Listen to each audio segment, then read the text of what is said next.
Hello everyone, मैं हूँ यश और इस वीडियो में हम जानने वाले हैं decision making statements and control structures. So let's get started.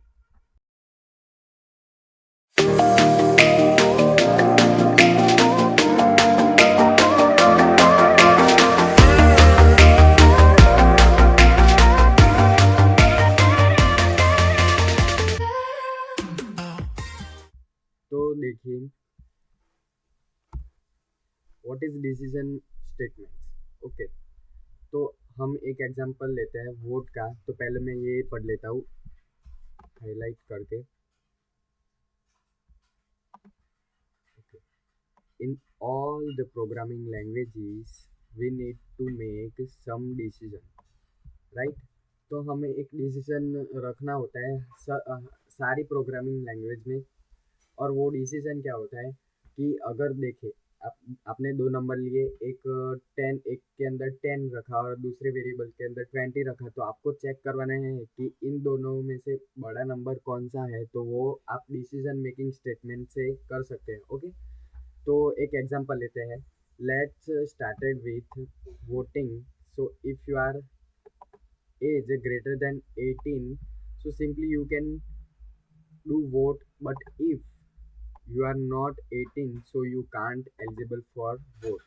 Okay, तो अगर हम वोटिंग की बात करें तो अगर आप 18 और 18 से ज़्यादा हो एज में, तो आप वोट दे सकते हैं। अगर आप 18 से नीचे के हो, 17 और 16 के हो, तो आप वोट नहीं दे सकते, आप एलिजिबल नहीं हैं वोट के लिए। ओके, तो ये भी हम करवा सकते हैं प्रोग्रामिंग के अंदर डिसीजन मेकिंग स्टेटमेंट के द्वारा। Okay, so we can do this by decision making statement in programming. Okay, तो ये हम डिसीजन मेकिंग स्टेटमेंट से कर सकते हैं। डिसीजन मेकिंग की क्या मतलब, क्या कि हमें ये ब्लॉक ऑफ कोड में ये डिसीजन लेना है कि अगर आपने कोई वेबसाइट या एप्लीकेशन में देखा होगा कि अगर आप एक गेम के अंदर देख लीजिए, गेम के अंदर आपको एज पूछता है कि आप ग्रेटर देन 18 हो। अगर आपकी age greater than less than 18 है, तो आप गेम खेलने के लिए एलिजिबल नहीं हो अभी। तो वो आपको वैसा मैसेज प्रिंट करके देगा। ओके, तो अब हम आगे देखते हैं। तो ये जो मैंने अभी एग्जांपल दिया वो गेम वाला, तो वो उसके अंदर डिसीजन मेकिंग स्टेटमेंट का यूज़ किया हुआ होता है। ओके, तो टाइप ऑफ डिसीजन मेकिंग। तो पहले तो इफ एल्स फैमिली हम पूरी कवर करेंगे।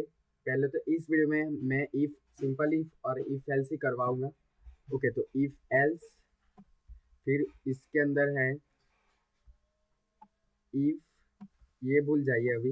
इफ एल्स, ये टाइप ऑफ डिसीजन मेकिंग के अंदर पहला है इफ। और इफ का जो सिंटेक्स है ये है इफ कंडीशन, वो हम आगे देखेंगे। पहले ये आप हायरार्की जो है वो आप देख लीजिए। तो दूसरा है इफ एल्स।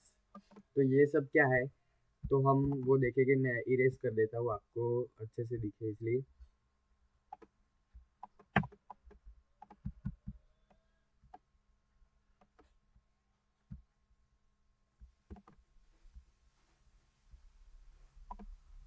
ओके, तो अब हम आगे जाते हैं। तो पहले हम इतना पार्ट ही अपना कवर करेंगे आज के इस ट्यूटोरियल में, इतना पार्ट ही। दूसरा हम आगे के ट्यूटोरियल में देखेंगे। ओके, तो अब simple if statement. Simple if statement क्या है कि ये देखिए उसका सिंटेक्स। तो ये रहा इफ। ये जो इफ है वो है फिक्स्ड कीवर्ड। ये फिक्स कीवर्ड है इफ, और उसके अंदर कुछ कंडीशन। इस कंडीशन के अंदर हम कुछ भी रख सकते हैं, आपको जो चेक करवाना हो वो। अगर एक एग्जांपल ले, ग्रेटर देन नंबर और स्मॉलर लेस देन नंबर, तो ये कंडीशन आप इसके अंदर इफ के अंदर रख सकते हैं। और ये करली ब्रेसिस के अंदर आप ब्लॉक स्टेटमेंट कि आपको उसके अंदर उसके बाद क्या प्रिंट करवाना है, ग्रेटर देन या लेस देन, वो प्रिंट करवाना है। तो यहाँ पे आप प्रिंट स्टेटमेंट लिखिए। Okay, after if keyword we put some condition between round brackets. तो ये सिंटेक्स आप याद रखिएगा कि हम इफ कीवर्ड के बाद कंडीशन राउंड ब्रैकेट के अंदर ही लिखते हैं। ओके, और उसके बाद and after this we write a statement which we will prompt to console screen. अब करली ब्रेसेस के अंदर ये दोनों जो है, ये करली ब्रेसेस के अंदर हम कुछ प्रिंट स्टेटमेंट लिखते हैं जो हमें प्रॉम्प्ट मतलब कंसोल स्क्रीन के अंदर प्रिंट करवाना है, कंडीशन चेक हो जाए उसके बाद। ओके, तो अब हम आगे बढ़ते हैं। तो पहले मैं आपको प्रोग्राम से समझा देता हूँ इफ स्टेटमेंट।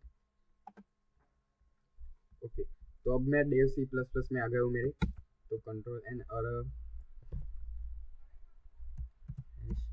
इंक्लूड, पहले मैं अपने लाइब्रेरी फाइल इंक्लूड करवा देता हूँ। ओके, और मेन फंक्शन के अंदर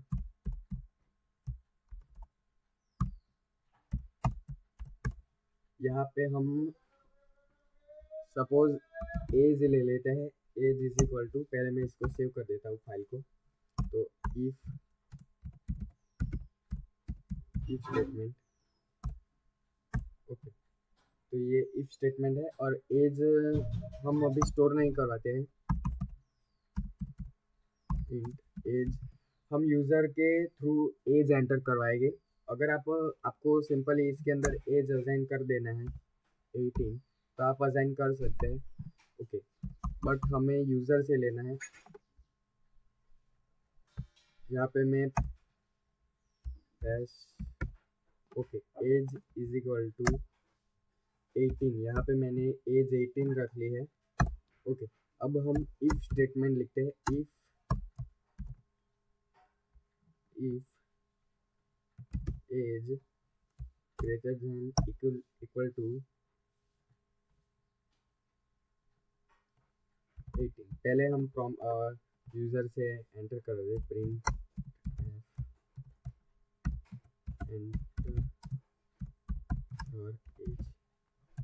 एंटर करो यूज़र से हम कह रहे हैं, और उसको स्कैन भी कर लेते हैं। Ready and as. ओके, तो अब हम यहाँ पे एज अगर ग्रेटर देन 18 हुई तो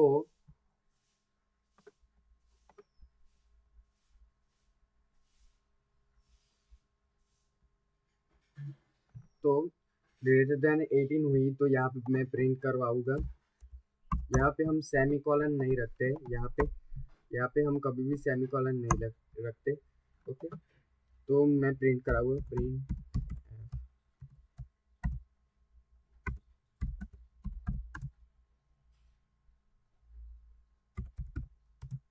you are eligible for voting।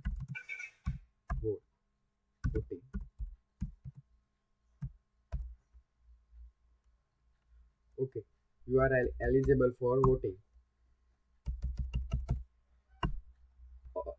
ये इफ स्टेटमेंट हो गया। अब इसको मैं रन कर देता हूँ, कंपाइल। ओके, एक भी एरर नहीं है। और अब मैं रन करता हूँ, एंटर, मुझे ये एज मांग रहा है तो मैं यहाँ पे एंटर करूँगा 18।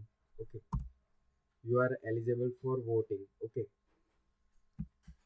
तो मैं वोट के लिए एलिजिबल हूँ क्योंकि मेरी एज 18 है।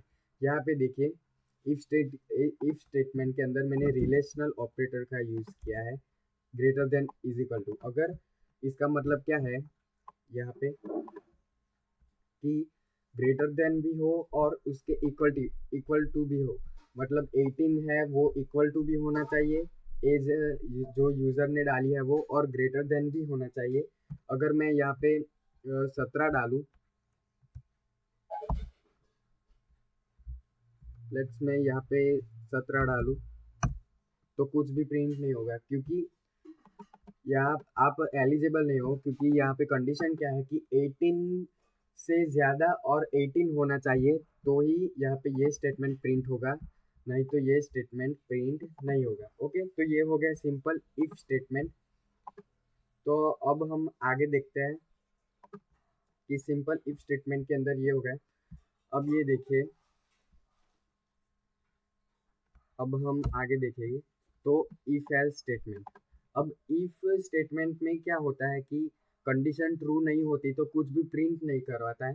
अब इफ एल्स स्टेटमेंट में क्या होगा कि इफ तो ये ब्लॉक ऑफ कोड तो ऐसा ही रहेगा सेम टू सेम यहाँ तक का, बट ये जो एल्स है मैं फिर से ड्रॉ कर देता हूँ।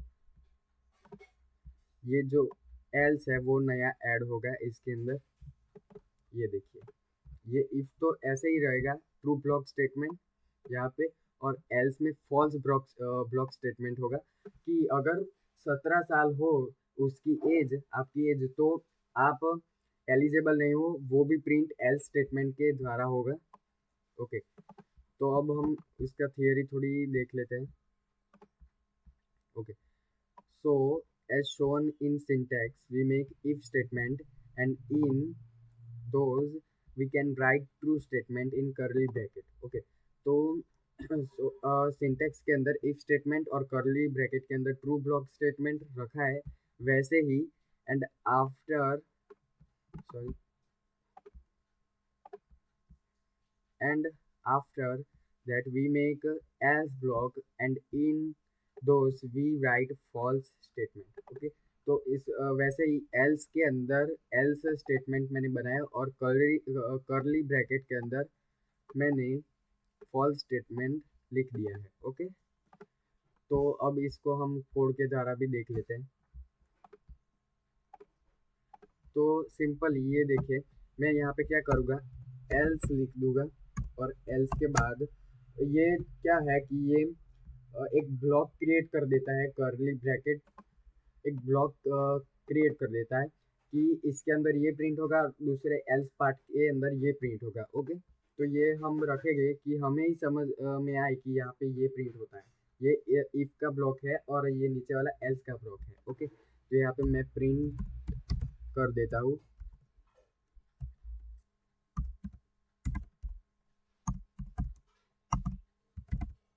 you are